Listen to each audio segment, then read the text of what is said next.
Welcome into another edition of the Blue White Breakdown podcast. I'm Bob Flounders, joined on this August 18th morning by David Jones, as always.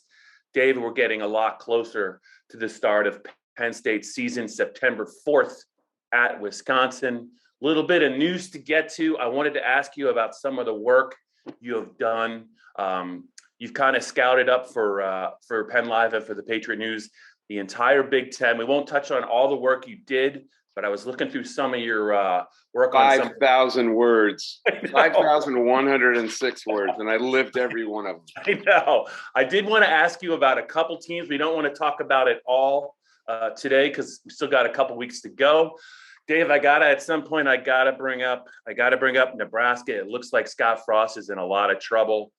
Some violations, reported some violations from Brett McMurphy regarding, I think, improper workouts, a whole laundry list of things that are going wrong in Nebraska. Just maybe we'll get your thoughts on that. But before we get to all of that, Dave, I just wanted to share with our audience, once Penn State season starts, guys, Dave and I are going to be expanding our podcast from 1 to 2. We're going to do them. We're going to do one on James Franklin's Tuesday news conference, react to that, see what maybe we thought, some of the things he said, the most interesting things he said during his press conference. And then a little bit later in the week, we're going to be doing something just kind of previewing the team that Penn State's going to play, how we feel about their chances, maybe some of the key matchups. So we're going to expand our blue-white breakdown coverage. I can also tell you guys, Dave and I will not have anything to do this, but there's going to be a special blue-white breakdown weekly recruiting podcast. I believe our man Daniel Gallen is going to head that up. I know he's excited about that. He's doing a great job on the recruiting trail for us at PennLive, and also doing a lot of breaking news with Penn State. But Dave, let's just start with this. Everyone kind of forgets. At the end of last year, there were actually two pretty talented quarterbacks on Penn State's roster, physically talented. One is going to start, Sean Clifford. The other one, Will Levis, transferred to Kentucky right after the season. Lo and behold, he's now Kentucky's starting quarterback. Mark Stoops announced it earlier in the week. Dave, he's a big kid who can throw the ball a long way. He can run. Penn State does not really have a backup quarterback it can trust. Is this Will Levis loss possibly a lot bigger than people realize? Well, I know that Levis had been making a lot of happy noises that he was going to be allowed to not just be a running quarterback. By Stoops. And I don't know if you caught this, but he's going to have a pretty good target out there, and none other than Wan'Dale Robinson, who transferred out of Nebraska, who was a real weapon. It looks like a pretty good move for Will Levis, frankly. He wasn't going to get any run the way it was, at least not any consistent run in that offense. He was kind of locked into that role as the big, tough running quarterback, and he didn't want to do that. So as for him, I think it's a great move. I would not anticipate that we're going to see. I was talking to some people who we were talking about how often. I mean, we were seeing Sean Clifford run the ball 12, 13, 15 times a game last year. I very seriously doubt you're going to see that again. Right. First of all, it was kind of a function of that RPO offense that Kirk Ciarrocca was running. And second of all, I don't think they can't afford to get him coughed up or hurt for the reason you state. It just can't happen. Yeah. So I think that's one serious difference we're going to see in the offense between this year and last year. And I imagine Clifford will be very happy about that. Yeah. And Dave, I think it's good on Levis for kind of, just looking at Franklin's history with veteran quarterbacks. He was never, Tommy Stevens was never, ever, ever going to unseat Trace McSorley. And I think that once Will Levis got his one start in the Iowa game, couldn't do much with it. He kind of got a little bit of a quick hook, and they went back to Sean, and they had the winning streak. I think he knew it was going to be almost impossible, I think, as long as Sean was here, for him to get any real legitimate QB playing time other than what you mentioned, the designated third and one, short yardage specialist. I think that's all probably they were going to give him. And I think Will, wanted to kind of stretch his legs, spread his wings, and I'm glad that he got the opportunity at Kentucky. It didn't work out for Tommy Stevens at Mississippi State when he transferred, but it might be a different story for Will Levis at Kentucky. Yeah, it's funny. We've had a whole history of these sorts of situations. Daryl Clark and the kid from Downingtown who went to Pat Devlin. Yeah, Pat Devlin. I couldn't think of his name. Just in your backyard, Dave. Just in your backyard. Yeah, that's all. And his dad was not real happy with me on the phone when I was trying to confirm that. And I should have remembered him. And what else do we have? I mean, for the longest time, Zach Mills could not be unseated by Michael Robinson. You remember that? I remember you at the Capital One Bowl saying, why don't they take him out and put him right? They finally did, but it didn't really help. Too late. Not really until Zach was either completely hurt, which I believe happened multiple times, but especially in the 04 Wisconsin game. Is that right? He had to come back in because Robinson, the Erasmus James game, had taken the starting job. It was just musical chairs all the way through. Yeah. This was not going to be quite that. This was a clear situation where Clifford was the guy, and it's funny how certain coaches can finesse this situation for quite a while longer when we can see it. And I guess they give hope to the backup just enough so they hang around. Yeah. I was surprised Levis hung around as long as he did, weren't you? I was, although I really think that he did. You know what? It's tough. It's your first career start against an Iowa defense that's pretty talented. He made some turnovers in that game. He had a turnover in the Indiana game when Penn State was driving at the end of the first half. He fumbled the ball away. It was just, he had a couple of brief chances, but I just felt like he was on a short leash. As poorly as Sean performed at sometimes early in 2020, Will Levis actually did have a chance in the second half in the Nebraska game, and he just couldn't get it done in the red zone. Maybe that kind of influenced James's decision to stick with Clifford for the final 4 games. But the guy definitely has a cannon. He definitely he's built probably more like a Tim Tebow type who can absorb punishment. I know that Sean's a big guy too, but I'm always curious to see how the loser of the QB competition does when he wins the job somewhere else. I think Penn State fans, especially if Sean isn't really firing on all cylinders, running out of, starting against Wisconsin and Auburn and Ball State, I think they'll be keeping a close eye on Will Levis in Kentucky. I see this as a real opportunity for Sean Clifford. Yeah. And I'm actually cautiously optimistic because there's not going to be anybody else. He knows that. I think that's a good situation for him. Yeah. I think it's the kind of thing that he needs. And I think it could work out well for him. We'll see. Okay, Dave, let's move it along to we've kind of been saying all along that the schedule is not going to be easy for Penn State. It's not just it's just not the first 3 games. It's, a road date at Iowa, a road date at Ohio State, Michigan, whatever they are this year. There's certainly some talent on the Michigan team, but sifting through some of the stuff you've written about the entire conference, I want to just focus on 2 teams that Penn State will play this year that you really like as potential really surprise packages. One in the Big Ten West, and I think Penn State fans have been following along the last month with you. They have a pretty good idea who you're very high on in the Big Ten East. But let's start with Greg Schiano and Rutgers. You really think? I think if I have it right, I think you picked them. You picked them for maybe 3rd in the Big Ten East. Is that right? I know it's an ambitious pick, but you do like Greg Schiano and the Scarlet Knights. I picked coaches in the situations of the 2 third-place teams, really because I'm looking at both situations and I'm going, if not them, who? Right. The picks that, I talked to Matt McGloin on the phone a couple of days ago, and I told him, I said, well, who's your pick for 3rd? Who is your pick for 3rd?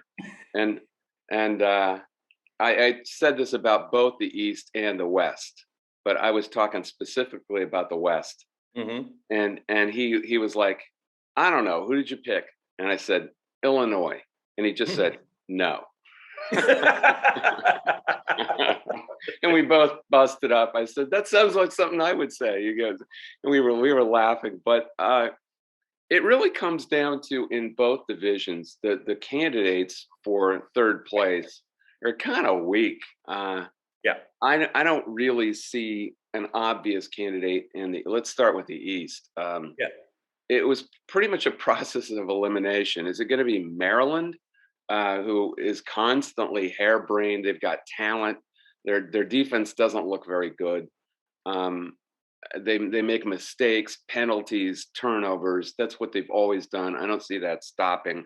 And Locks is kind of just trying to change some stuff out down there, and it's early in that process. Everyone would pick, I think, Indiana. They're the trendy pick, but Michael Penix has never stayed healthy. They got at Iowa straight out of the box. I don't think they're ready for that. I'm picking Iowa to win the West. They have kind of a sneaky tough schedule. They got Cincinnati in week 3. They're at Western Kentucky. Who scheduled that game in week 4? And then they're at Penn State. That's not easy. Right. I just see maybe the kind of thing that happened to Penn State last year, where they get off to a really rough start. That first game at Iowa is going to be really tough for them. Yeah. And there's something else about Indiana. I don't necessarily think that a great finish to the prior season carries over into the next one. I think in general, every season's encapsulated. Do you agree with that or not? I think every year is different, right? Yes. Yeah. But I've noticed one specific thing, and that's that a very disappointing bowl game, especially when a team gets kind of physically manhandled, as Indiana was against Mississippi, can have an effect the next year. I saw it with Purdue when they got their doors blown off by Auburn. They haven't really recovered from that. There's been several examples I can cite of that, where a bad bowl game has kind of shaken the confidence of a team that might just be on the cusp there. And I think that's the Indiana situation. Tom Allen's done a fantastic job there. They've got players now. I just think that's a really rough start for them. Michigan, I mean, what they got another new gee whiz quarterback, and Cade McNamara is supposedly the guy. But at what point are we going to say? I list in the preview how many quarterbacks from Jake Ruddock all the way through last year have supposedly been the guy. Okay, this guy's the guy for all the Michigan fans. Until last year it was Joe Milton. You remember all the crap we heard about Joe Milton? And he was like 285 pounds. That was part of the problem. But yeah, did he start in Nebraska? He was starting, man, and but didn't he start? He wasn't originally a Michigan guy, or did he start at Michigan and transfer out? Oh, I can't keep track. He was a big guy. Yeah, and he had a big arm and all that. But yeah, at what point do we start questioning where this alleged quarterback guru, this quarterback whisperer, whose two big successes? Really, in college, his success is Andrew Luck, right? Yeah. From what I've read, David Shaw had a lot more to do with that at Stanford than Harbaugh did, and you could, who was an assistant then, and you could make that argument. So since then, I mean, it's just been one after another after another. I mean, you've gone through, my God, you can't even count them all. I just don't think you can count on that either. So. Who is it? It's not Michigan State. I mean, they're completely rebuilding. So I picked Rutgers because they've got 21 of 22 starters back, and they were competitive all of a sudden in every game last year. I mean, even against Ohio State, they didn't get blown out. There was no way they were winning that game, but they lost by 3 touchdowns when in the past they've lost by 9, 12. They showed me something last year that they bought into Shiano. Right. They got a very deceptively quick little running back in Isaiah Pacheco, I think you like, and Aaron Cruikshank, and they've got players. I mean, they've got enough guys who can score. They got for the first time in their Big Ten history, they have an offensive coordinator for the second year. Can you believe that? And first time in 11 years, they've had the same offensive coordinator in Sean Gleason. So that should help. They've got a little bit of stability, both in their roster and their coaching staff. That's why I'm picking them. I don't think they're any great kind of team, but they also get a gradual ramp up in their schedule. They got Temple, at Syracuse, Delaware. They can win those games, build some confidence, and then, I believe they got to go to Michigan. Right. They have to go to Michigan. So we'll see. We'll see right then. But I think they can beat Michigan. They got to beat Michigan on the road, and then they'll have some confidence. So Penn State will host Rutgers and the Shianos November 20th, second to last game. I think it's the 13th. Now I'm looking at it right now. Is it? Okay. It's November 20th. Sorry. How dare you? Anyway. There's nothing worse than somebody who contradicts you when you're correct. I'm known for that, by the way. I know where you're going with this, and I'm not gonna tee you up. And then October 23rd, you mentioned it, you teased it. Our favorite former Wisconsin coach, maybe Brett Bielema and the Illinois Fighting Illini, October 23rd, noon kick at Beaver Stadium. It's his first year. He did some good things, Dave, I think, at Wisconsin. Arkansas, for a little while there, it looked like he might have had it going, but he's back in the Big Ten, first year at Illinois.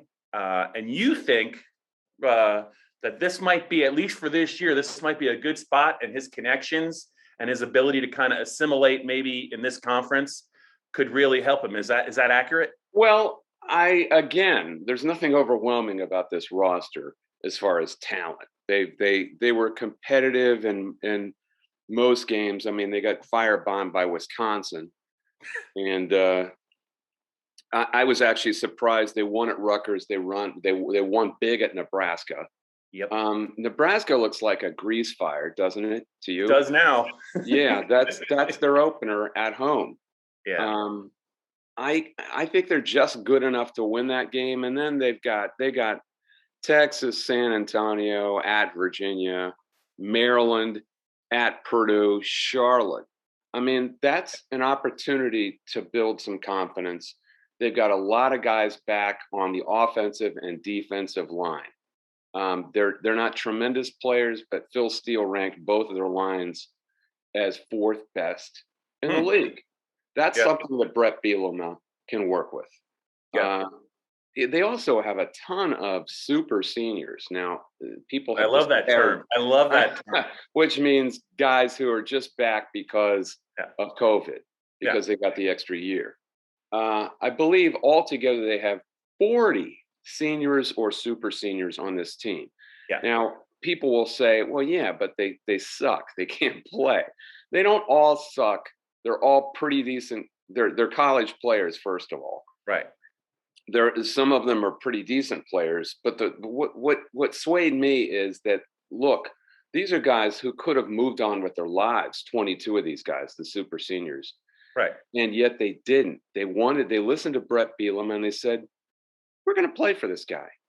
What does that tell you? To me, it tells you that the team looks like they bought in. Also, the quarterback, Brandon Peters, the former Michigan quarterback, one of those Michigan quarterbacks. I talked to Shannon Ryan out there, who's now she's out the chute with the Tribune, and she moved on to the Athletic, where she's going to cover women's basketball. But she was around at Illinois and broke some huge stories in that place. Yeah. The one that took down our Bill O'Brien's old buddy, Beckman. Yeah, Tim Beckman. Sorry, took down Beckman and the whole cabal. It's a funny place where it seemed like Lovie Smith was just put there as a placeholder, like a place for him to semi-retire. And I never thought anyone seemed bought in with Lovie. Brandon Peters, she said, was kind of sullen and very distant, and didn't really seem bought in back then. And now in press functions lately, He's been noticeably more upbeat. So all this put together, Brandon Peters was a big time recruit at Michigan. That's another reason those people got all excited of him. You know, he's not a bad quarterback. If they can protect him and they can control scrimmage on both sides to an extent, they're not going to control it like Ohio State, but just keep drives going for a while. Brett Bielema knows how to win games. Also, I think Bielema is a little bit chastened. He's a little bit humbled by that Arkansas experience. He got some refresh in the NFL, I think. I think he's going to be a better coach. I think he's going to be a more disciplined coach, and he's mature, and he looks like he's ready for this job. All those things thrown together, and now, of course, they'll finish 7th, which is where everyone's picking up. So. That's my rationale. Dave, 2 things on Illinois. I think all those super seniors decided to come back because there's literally nothing else to do in Champaign, Illinois. Hey, and you've had some good times in Champaign, and also Urbana. I know. And I forgot that Bielema did spend, I think, at least 1 year with Belichick in New England, maybe 2. That's right. Yeah. Maybe that did help. But I think you were. Wait a minute. We're stopping there. Do you remember the time in Urbana where that woman out of the Deer Hunter was trying to pick up Hermit? Joe's wincing somewhere right now. His ears are burning. He does not embarrass well. Don't bring him up. I swear it was the woman at the bar from the Deer Hunter. Yeah, I think it was the 05 game that Penn State won 63. Yeah, I think it was. Yeah. We got stuck. We had to stay over an extra day. We tried to fly out of that airport, but yeah. That may be true, but I think Joe's a very bashful guy. And I'm not going to pile on. John, for some reason, this woman had her eye on Joe. Maybe she likes Pittston men. I don't know. She smelled the Pittston in him. Yeah. It was. If anyone knows that scene where John Cazale is coming up to De Niro at the bar and says, "Do you think she's good looking?" and he goes, "No." All right, Dave, let's wrap it up. Let's wrap up the Blue White Breakdown podcast for this week and just talk real quick. Are the dishes done for Scott Frost? Brett, McMurphy's not going to report it. What did you say? Are the dishes done? What? Are the dishes done for Scott Frost? Is that an expression you made up or the kids sang? Oh no, that's an old time expression for it. If the dishes are done, that's That sounds like straight Easton is what. There's nothing left to say about it. The dishes are done. McMurphy's not going to pull this out of his butt, so. But the NCAA is toothless, man. I don't care who the AD is for Scott Frost. If this is true, is this it for Scott Frost? It's your buddy Trev Alberts. Alberts. Yeah. No, I don't think necessarily. To me, I think he's been found out as far as what kind of guy he is by a higher level of players, and what you have to do at Nebraska now is not easy. Yeah. Man, you remember 20 years ago where you could 20 and 25 years ago when Osborne built that team, they were getting guys that you could get a lot of guys out there in the plains and augment them with a few from Florida, a few from Texas. And they built serious teams just with that. I don't think you can do that anymore. You're recruiting everywhere else. Right. They've tried everything. They tried Mike Riley, which just didn't work at all. And he was supposed to recruit the West Coast. I mean, that's why they tried him, because he always recruited California. He was a California guy, even though he spent all that time at Oregon State. That he didn't recruit too badly, but he's not a fit. He was not a fit any more than Rich Rodriguez was at Michigan. I think you have to have a fit. That the Bielema is a fit. Of course, we thought Frost was a fit, but what you have to do at Nebraska is a lot different than when he played there. Yeah. And I don't think he's ever going to be able to recruit the kind of talent that you need to keep it going there. And he just doesn't look. There's all this pressure on the favorite son. He doesn't look like he's having any fun at all. I would agree with that. He didn't look that way at Big Ten Media Days up close. He looked like bags under his eyes. He looks a little worn out. The expectations just aren't going to be met. I think it's got to be like the gravity of Jupiter on him. That's what it feels. So what you're really saying, though, is Scott Frost is no Bo Pelini. Am I correct? Is that the way to sum it up? Is that what you're telling me? What do you got a problem? You got a problem, my man? Huh? What are you looking at? Dark days in Lincoln. Dark days in Lincoln. Not great. But hey, look, that's not our problem. That's Scott Frost's problem. Dave, we're going to get to a lot more, I think, in the coming weeks. Hopefully, talking about Penn State, the Wisconsin game, the early part of the schedule. But I think for August 18th, that's good. We got 2 super sleepers from you, maybe to contend or surprise in the Big Ten. One is it's no surprise. It's Greg Schiano and Rutgers. I'm surprised you're not in talks to go to NJ.com right now to cover that program. You love them so much. What would for you? You did pick Brett Bielema. That's huge stones, my man. Hey, my man, those are some huge stones you just threw out there. I give you credit for the pick of Illinois to get to 3rd. So we'll see how it plays out. What would you call this in horse racing terms, where you're picking? What is the one where you pick 3 horses? A trifecta. Yeah. And so you pick like a horse that's supposed to finish last and to show. Is that it? Yeah. Well, you box them with the 2 favorites and hope he gets 1st or 2nd, and you look like a super genius, and you're also rich. That's what I'm doing. Is there an expression? Senior, super genius. Yeah. Is there expression for that? The long shot in 3rd with the 2 that you expect? Well, ideally, I mean, if he comes in 3rd, you're going to get paid. But if he outruns his odds and he gets 1st or 2nd, then you're looking really.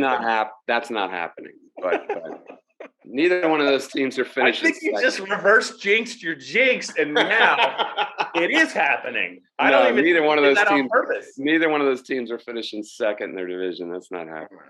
All right, Davey, we'll catch up with you down the road. It's been another edition of the Blue White Breakdown podcast here on PennLive. He's Dave Jones. I'm Bob Flounders. We'll catch up with you guys down the road.